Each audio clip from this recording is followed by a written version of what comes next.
Bonsoir à tous, merci de nous suivre et bienvenue à ce point complet de l'information que j'ai le plaisir de vous présenter. Le Mali vers une sortie de crise et aussi une levée très prochaine de l'embargo. En tout cas, c'est ce qui ressort en substance de l'entrevue entre le président du CNRDRE et le ministre burkinabé des Affaires étrangères, Djibril Basselé, de préciser que la CEDEAO ne peut pas se couper d'un de ses membres. Sa visite au Mali se situe dans le cadre de la mise en œuvre concrète des modalités d'une sortie des crises.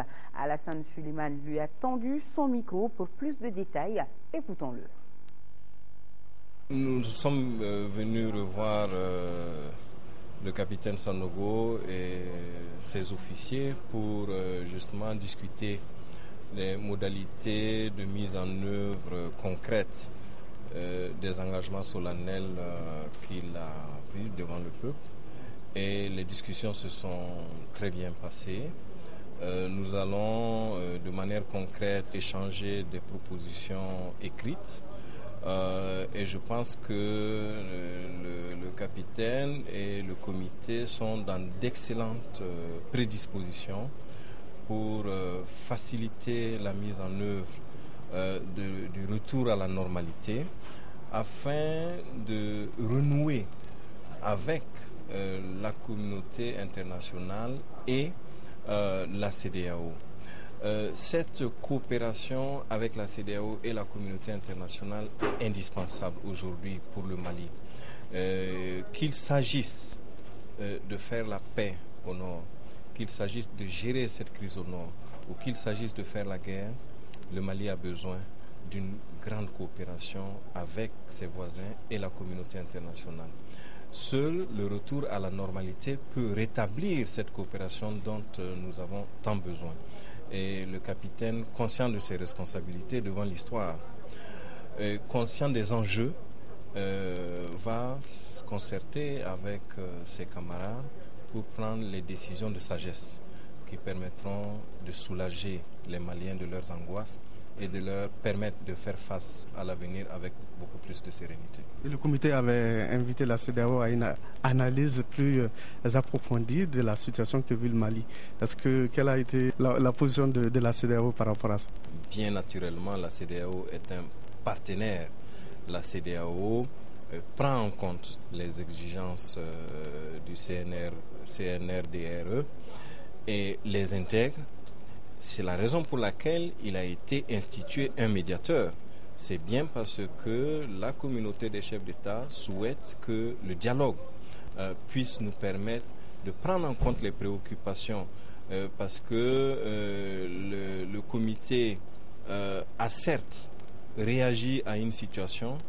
Le comité a fini par prendre le pouvoir probablement parce qu'il était motivé par un certain nombre de choses qu'il nous faut aujourd'hui regarder en face, qu'il nous faut aider à traiter dans le temps. La CEDEAO ne peut pas se couper de l'un de ses membres, surtout un membre aussi important que le Mali. Nous souhaitons seulement que nous puissions parler le même langage, que nous puissions rétablir les institutions qui permettent d'obtenir cette collaboration. Nul doute que dans les jours et dans les semaines à venir, nous surmonterons absolument toutes les difficultés et tous les malentendus pour le plus grand bien du peuple malien, mais aussi du peuple de notre communauté sous-régionale. Monsieur le ministre, une dernière question. La vision 2020 de la CEDEAO veut une CEDEAO des peuples, au-delà d'une CEDEAO des États. Depuis lundi, il y a un embargo que la CEDEAO a imposé, un embargo économique, et on entend de plus en plus des voix de la base au sein des populations qui demandent à ce que la CEDEAO revoie un peu sa position. Qu'est-ce que vous pouvez nous dire ce soir? Oui, c'est ce que je disais. Nous allons tout mettre en œuvre pour que ces sanctions soient non seulement suspendues, mais complètement levées et abandonnées. Nous en sommes sur le chemin. Je peux vous assurer que le capitaine est dans de bonnes prédispositions. Il aura bientôt à faire des annonces qui vont dans la bonne direction. Je préfère lui laisser la primauté de le dire. Mais sachez que il ne fait pas bon de savoir un pays frère comme le Mali en difficulté. Nous, Burkinabés, nous avons besoin du Mali. Le Mali a besoin du Burkina Faso et des pays voisins. Les sanctions contre le Mali sont un peu des sanctions contre nous-mêmes, à long terme en tout cas. Donc travaillons ensemble pour créer les conditions de lever de ces sanctions et je pense que ça sera pour très bientôt. Djibril Basselé, le ministre burkinabé des Affaires étrangères, il répondait aux questions de Alassane Suleiman. Et toujours à Kati, le capitaine Amadou Aya Sanogo a reçu ensemble aujourd'hui le ministre burkinabé des Affaires étrangères et ses homologues de la Côte d'Ivoire et du Nigeria. De cette entrevue, rien n'a filtré, mais on peut se dire qu'elle s'inscrit dans le cadre de la recherche d'une sortie des crises pour le Mali. C'était aujourd'hui à Kati. Entrevue entre le ministre burkinabé, ses homologues de la Côte d'Ivoire et du Nigeria avec le capitaine Amadou Aya Sanogo. Le Comité national pour le redressement de la démocratie et la restauration de l'État exprime sa solidarité à l'endroit de toutes les populations maliennes séquestrées sur le territoire malien envahi par des groupes rebelles et autres assaillants extrémistes. Le CNRDRE exhorte nos populations à résister et les rassure que l'État mettra tout en œuvre dans les meilleurs délais pour leur redonner la plénitude de leur sécurité. Le CNRDRE rappelle à ces groupes assaillants que la vie humaine est sacrée et la préservation des biens provenant du sacrifice de plusieurs années de labeur est une obligation. Par ailleurs, le CNRDRE exprime sa vive préoccupation après l'enlèvement ce jeudi 4 avril 2012 de 7 membres du consulat d'Algérie à Gao. Le CNRDRE condamne fermement cet acte qui met en danger des vies humaines et l'excellence des relations entre le Mali et la République sœur d'Algérie. Le CNRDRE met en garde les auteurs de cet acte contre toute atteinte à l'intégrité physique des personnes enlevées et appelle les ravisseurs à la raison. Le CNRDRE invite à une action régionale en vue de la sauvegarde de l'intégrité territoriale, de la stabilité et le développement du Mali, de même que de toute la région sahélo-saharienne. Signé le porte-parole du CNRDRE, le lieutenant Amadou Konaré. Le président du Haut Conseil islamique Mahmoud Dicko invite tous les Maliens à s'unir pour que le Mali retrouve la stabilité. Cette déclaration a été faite suite à la crise qui sévit dans notre pays. Mahmoud Dicko est au micro de Isaac Chini. C'est une épreuve très dure que nous traversons aujourd'hui. Nous demanderons à tout un chacun de faire un effort pour qu'ensemble nous puissions trouver une voie, que Dieu nous inspire pour qu'on puisse trouver une voie de sortie de crise. Je voudrais rassurer tout un chacun que tout ce que nous sommes en train de faire depuis que cette situation a commencé, notre volonté c'est de trouver, c'est d'aider nos frères et sœurs pour chercher une solution de sortie de crise. En ma qualité de président du Haut Conseil islamique du Mali, institution qui préside sur les destinées des musulmans de ce pays. Un pays qui compte à peu près 98% des musulmans, je peux le dire ainsi. Nous ne pouvons pas rester indifférents sur un problème qui touche notre communauté. C'est ça l'objectif. Je le dis solennellement pour que vraiment aucun doute ne soit dedans, bien avec aucune ambiguïté. Que moi, Mahmoud, je ne suis pas du tout intéressé à être ni président de la République, ni président de la transition, encore moins autre chose. Tout ce qui m'anime, c'est vraiment de contribuer avec tous mes compatriotes du Mali pour chercher une voie de sortie dans cette crise. Voilà l'appel que je voudrais lancer à tout le monde, c'est de dire, nous sommes demain, vendredi saint. Je lance donc un appel dans toutes nos mosquées, dans nos zawiyas, dans nos lieux de rencontre et de dhikr, que tout le monde, tous les musulmans, fassent des prières. Qu'Allah nous guide, nous inspire, nous rassemble nos cœurs pour que nous puissions trouver les voies et moyens pour sortir de cette situation qui aujourd'hui préoccupe tout un chacun. Au Centre international de conférences de Bamako, les femmes leaders des associations et ONG de la société civile ont manifesté ce matin, ceci afin de montrer leur mécontentement face à la situation socio-politique de notre pays. Ces femmes réclament le retour à l'ordre constitutionnel.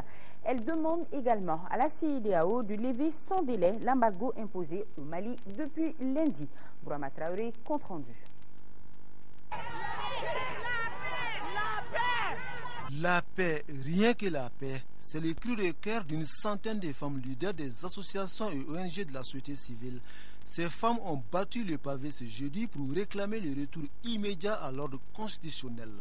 Nous avons demandé le retour à un ordre constitutionnel normal et nous continuons à le réclamer et nous insistons sur le retour à l'ordre constitutionnel normal. Nous condamnons les violences perpétuées sur nos sœurs au nord du Mali. Nous condamnons l'occupation du territoire de notre Mali par les rebelles.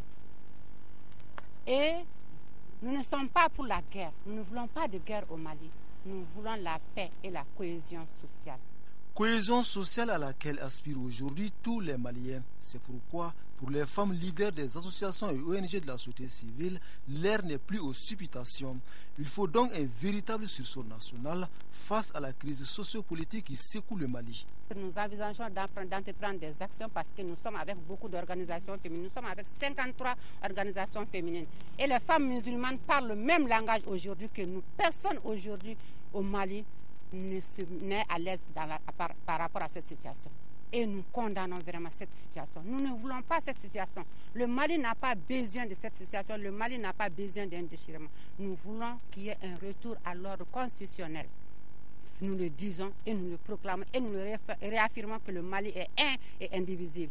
Pour préserver cette indivisibilité, le Mali se doit désormais de reconquérir les villes occupées par les bandits armés. Et dans cette tâche, le concours de la communauté internationale est nécessaire.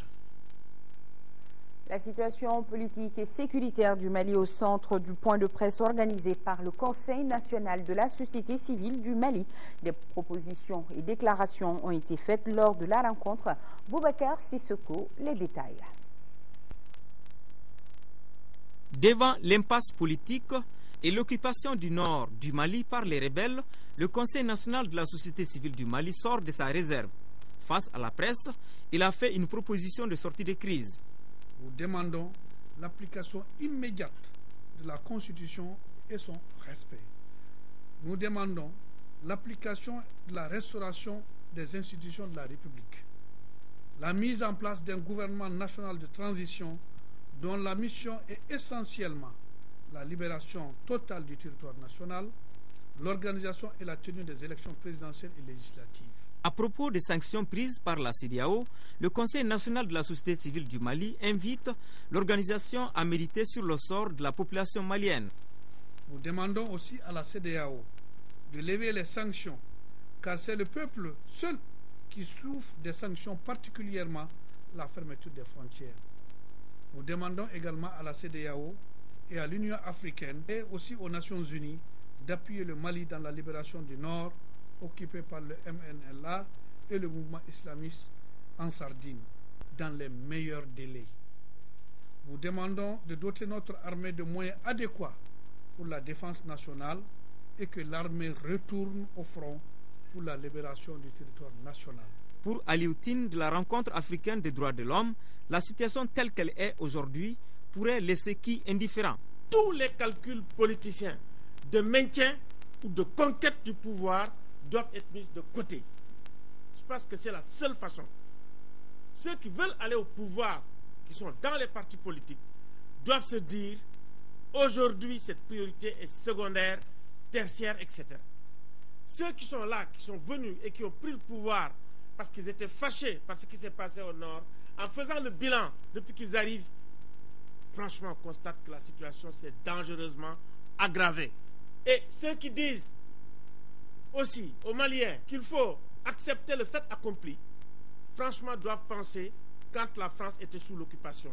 S'il n'y avait pas un De Gaulle qui était venu pour dire on libère la France, la France ne serait pas ce qu'il est. Donc, on dit non au renoncement. Aujourd'hui, tout le monde doit être debout, quel que soit le bord où on est, pour dire aujourd'hui, on ne va pas renoncer, on lève les bras, on se met debout et on libère le pays. Le Conseil national de la société civile du Mali a laissé entendre que la presse pourrait jouer un rôle prépondérant dans la résolution de cette crise. Mais auparavant, une minute de silence a été observée en la mémoire de toutes les victimes de la crise du Nord. Et toujours dans la même mouvance, la Commission nationale des droits de l'homme du Mali, CNDH, a animé hier une conférence de presse. C'était pour informer les hommes de médias des différentes violations des droits de l'homme dont sont victimes les populations du Nord Mali.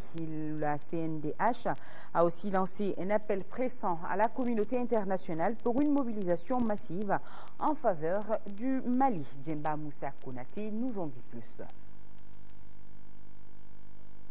Les populations du nord du Mali font l'objet de graves violations des droits de l'homme sous toutes ses formes, notamment des viols, des exécutions sommaires, de manque d'eau potable. À tout ceci vient s'ajouter l'embargo instauré par la CEDEAO. C'est pourquoi, face à la presse, les membres de la Commission nationale des droits de l'homme ont dénoncé les atrocités commises par les insurgés dans le nord du Mali. La Commission a par ailleurs lancé un vibrant appel à la communauté internationale pour qu'elle puisse intervenir rapidement au Mali. C'est la peur partout, tout le monde a peur. Avec la charia, tous ceux qui vont voler, leurs bras seront coupés là-bas. Et c'est une situation générale de non-droit. Et qui dit non-droit, c'est le chaos total. Cette dépravation des mœurs salisse l'image de toute religion digne de ce nom. En somme, ensemble, mobilisons-nous pour la sauvegarde de l'intégrité physique des populations maliennes et particulièrement celles du nord du Mali. Et pour une sortie de crise, précisément pour une sortie d'occupation illégale du septentrion malien, les élèves et étudiants des régions du nord Mali, à travers l'association ATA, décident de boycotter les études. L'information a été donnée cet après-midi au cours d'une assemblée générale. Alpha Maïga nous en parle. Le Mali est notre nation. Le Mali est un et indivisible. Les régions de Kidal, Gao, Tombouctou sont nos terres. Des terres qui nous ont vus naître, ont déclaré haut et fort les étudiants des 3 régions du Nord Mali, ici à Bamako, réunis à travers une association dénommée NATA, un mot songhai qui signifie espoir. Il s'agissait pour les étudiants, à travers cette rencontre, de manifester leur mécontentement suite à l'agression de nos contrées par des bandits armés. Après quelques échanges, certaines propositions ont été formulées. Participer à toutes les actions de libération du Nord Mali.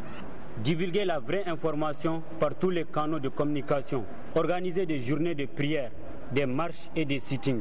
Contacter tous les camarades étudiants des autres régions du Mali à nous joindre dans notre combat. Formation adéquate pour tous les volontaires étudiants prêts à aller au front. Le Mali a mal au nord et les sanctions envisagées par la CEDEAO ne facilitent pas non plus les choses. Et à l'agenda des communiqués ce soir, celui du président de la Chambre de commerce et d'industrie du Mali, Jamil Bitar, qui assure les opérateurs économiques opérant au Nord Mali de son soutien et de sa solidarité. La Chambre de commerce et d'industrie du Mali condamne avec la dernière rigueur les saccages et pillages perpétrés par ces bandits armés et exige qu'il soit mis fin aux exactions dont les opérateurs économiques et les populations au Nord Mali continuent d'être soumis par ces groupes rebelles. Le président de la Chambre de commerce et d'industrie du Mali rassure les opérateurs économiques, de même que toutes les populations vivant au Nord Mali, de la disponibilité et de l'engagement de tous les acteurs du secteur privé national à les assister et à les soutenir pour que l'approvisionnement en produits de première nécessité des localités concernées puisse être effectif le plus rapidement possible. Un mot à présent sur l'embargo qui vit notre pays depuis lundi. Ce n'est pas encore totalement la panique, mais les effets dans certains secteurs économiques se font sentir. Par exemple, au niveau des mines, la société Wassoulor et ses associés bien cotés à la bourse de Francfort affirment avoir déjà perdu près de 70% de la valeur de leur action, une perte d'environ 70 à 75 millions d'euros en quelques jours. Pour le président directeur général de Wassoulor, Aliou Diallo, le peuple malien ne mérite pas cet embargo. Il appelle à l'engagement et à l'union sacrée pour sortir le Mali de cette crise. Ces propos sont recueillis par Sidiki Dambélé. Ce que notre pays subit est très dur en ce moment. C'est une période très difficile que notre pays traverse. Déjà, il y a l'occupation d'une partie de notre territoire par des groupes armés, ce qui entraîne un affolement des populations. Et comme si cela ne suffisait pas, cette population se trouve injustement sanctionnée par un embargo. C'est vraiment dur. Et toutes les franges de la population sont touchées par cet embargo. Nous, en tant que société minière, on subissait déjà très fort les conséquences de cette crise sur la valorisation de notre société sur les marchés financiers. Comme si cela ne suffisait pas, maintenant il faut nous mettre sous embargo pour nous empêcher d'avoir nos approvisionnements en carburant et en pièces de rechange. Ça, je pense que le peuple malien ne mérite vraiment pas d'être victime de cet embargo et de ces sanctions. Déjà, notre société qui est cotée à la bourse de Francfort, avec les actions qui étaient autour de 12,5 € avant les événements, se retrouve avec des actions cotées aujourd'hui à 9,5 €. Et sur la valorisation totale de la société, nous avons perdu environ 70 à 75 millions d'euros en 10 jours sur la valorisation de la société. Et aucune société minière opérant au Mali, avec une forte concentration d'actifs au Mali, n'échappe à cette logique. J'espère qu'on ira très vite vers une sortie de crise pour le bonheur du peuple malien d'abord et pour le bonheur de tous les partenaires qui opèrent au Mali ici. Nous devons tous nous engager pour aller vers une sortie de crise sans exclusif avec toutes les composantes de la société malienne, partis politiques, société civile, CNDR et tout le monde, surtout avec un pays en guerre. Il est évident que l'union doit remporter surtout et que nous devons tous aller vers cette union sacrée et ce rassemblement tant souhaité pour nous permettre d'affronter l'agresseur et pour nous permettre de sortir de cette situation de crise.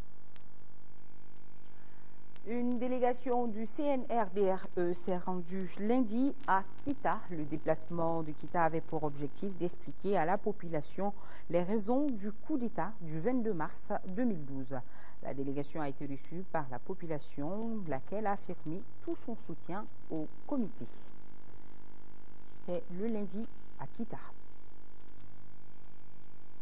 Et l'actualité, c'est aussi les coupures intempestives d'eau, un problème que tous les Bamakois vivent en ce moment. Les raisons sont nombreuses, mais elle est due en grande partie à la forte chaleur que subissent les populations, une chose qui entraîne donc une grande consommation d'eau des populations du district, notamment celles des quartiers périphériques. Par exemple, aux 1008 logements de Irimadjo, ces coupures s'étendent de 2 à 10 jours.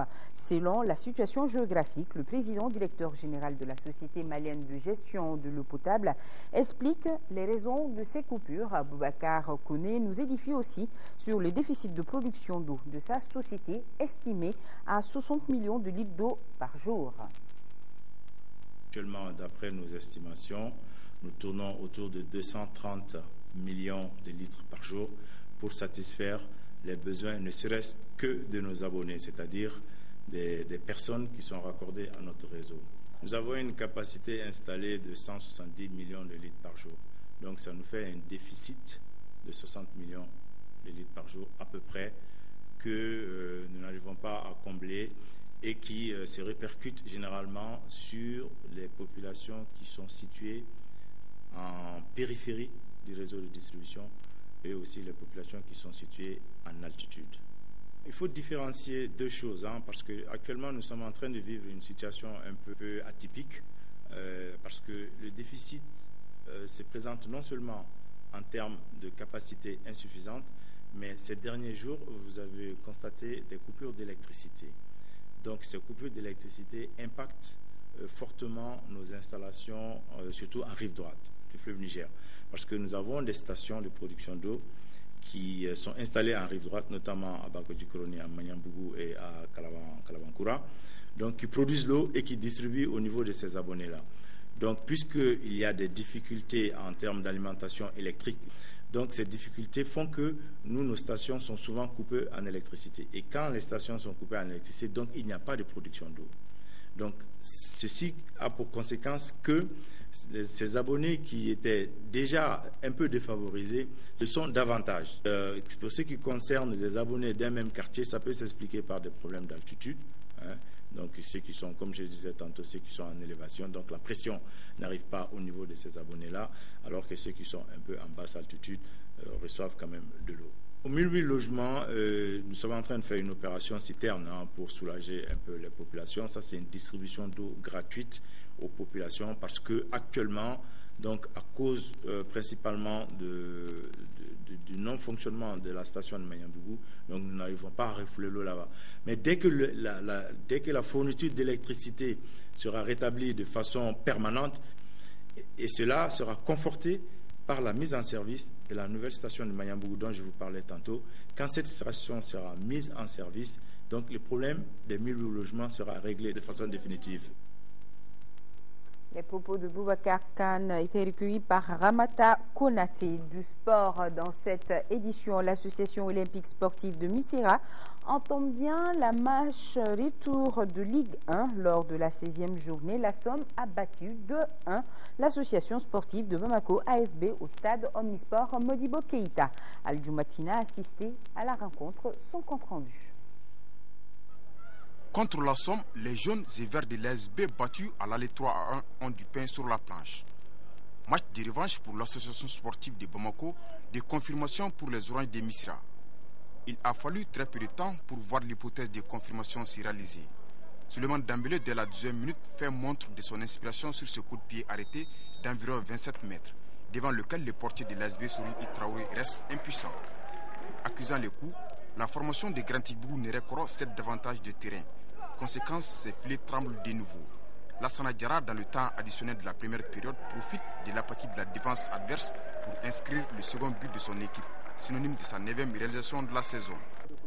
Loin d'être abattu, Bouakar Sissoko et ses coéquipiers font cependant une bien meilleure deuxième partie, période au cours de laquelle ils obtiennent un penalty à la 67e minute. Mais Amara Konaté rate l'occasion d'aplanir le score. C'est dans les arrêts de jeu finalement, bien qu'il joue à 10 suite au cumul de cartons de Soboa Sanogo, que l'ASB réduise la marque par Moussa Diarra. 2-1 pour la Somme. Après le long voyage, vraiment, c'était un peu facile quoi. Parce que nous sommes rentrés à Bamako le lundi.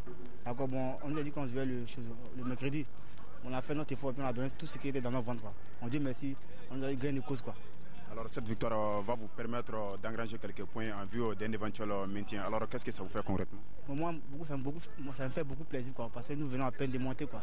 Et puis encore, c'est une course quoi. Bon, le championnat n'a pas encore terminé quoi, mais on va essayer de donner le meilleur de nous-mêmes pour arriver au terme de notre objectif. Nous, on est regret. Aujourd'hui, on a vu une équipe de l'ASB poussive qui n'a pas su réellement mettre en place son jeu. Alors qu'est-ce qui a fait ça, surtout en première mi-temps?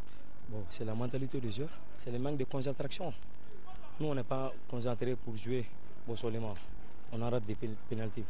Avec désormais 21 points à une longueur de l'ASB, 7e au classement, la Somme entame idéalement la phase de retour de Ligue 1 avec comme ambition le maintien. Et du sport toujours, demain vendredi, le club olympique de Bamako, COB, recevra au compte des 16e de finale retour de la CAF la Renaissance du Tchad. À l'aller, les Tchadiens avaient gagné par 1-0. Le coach des Olympiens compte gagner ici pour se qualifier pour le second tour. Sek est au micro de Abdulkarim Kaba.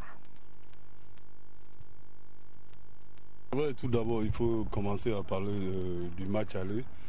C'est dommage qu'on a perdu ce match 3-2, car vous savez, quand une équipe est constituée des jeunes qui n'ont pas assez d'expérience, qui parlent d'expérience, parlent encore plus de concentration, qui ont manqué de concentration et de lucidité. Sinon, je pense que le résultat aurait dû être un autre, qui n'est pas une défaite, soit peut-être un match nul ou une victoire. Je le dis encore, on a manqué d'expérience et de concentration. Et c'est chose déjà finie. Il faut oublier les matchs aller, enfin de bien préparer les matchs retour. pense que le stage qu'on a fait ici et en N'Djamena, parce qu'après les matchs, on a fait au moins 4 jours de stage en N'Djamena. Et ici encore, on est resté là depuis le dimanche. Je pense que les jeunes ont compris après les séances de vidéo, les replacements sur le terrain. Inch'Allah, je pense qu'on pourra faire la part des choses ici, c'est-à-dire gagner au moins par le minimum d'1 but à 0, parce que quel que soit le score, il faut une victoire pour se qualifier. On est conscient de ça et je pense qu'on va aborder ce match dans ce sens. Bonne chance au COB pour la rencontre de demain. Petit rappel de ce communiqué avant de terminer cette édition. Le Comité national pour le redressement de la démocratie et la restauration de l'État exprime sa solidarité à l'endroit de toutes les populations maliennes séquestrées sur le territoire malien envahi par des groupes rebelles et autres assaillants extrémistes. Le CNRDRE exhorte nos populations à résister et les rassure que l'État mettra tout en œuvre dans les meilleurs délais pour leur redonner la plénitude de leur sécurité. Le CNRDRE rappelle à ces groupes assaillants que la vie humaine est sacrée et la préservation des biens provenant de sacrifices de plusieurs années de labeur est une obligation. Par ailleurs, le CNRDRE exprime sa vive préoccupation après l'enlèvement ce jeudi 5 avril 2012 de 7 membres du consulat d'Algérie à Gao. Le CNRDRE condamne fermement cet acte qui met en danger des vies humaines et l'excellence des relations entre le Mali et la République sœur d'Algérie. Le CNRDRE met en garde les auteurs de cet acte contre toute atteinte à l'intégrité physique des personnes enlevées et appelle les ravisseurs à la raison. Le CNRDRE invite à une action régionale en vue de la sauvegarde de l'intégrité territoriale, de la stabilité et le développement du Mali, de même que de toute la région sahélo-saharienne. Et ce journal est terminé. Je vous remercie de l'avoir suivi en notre compagnie. Je vous souhaite une excellente nuit. Bonsoir à tous.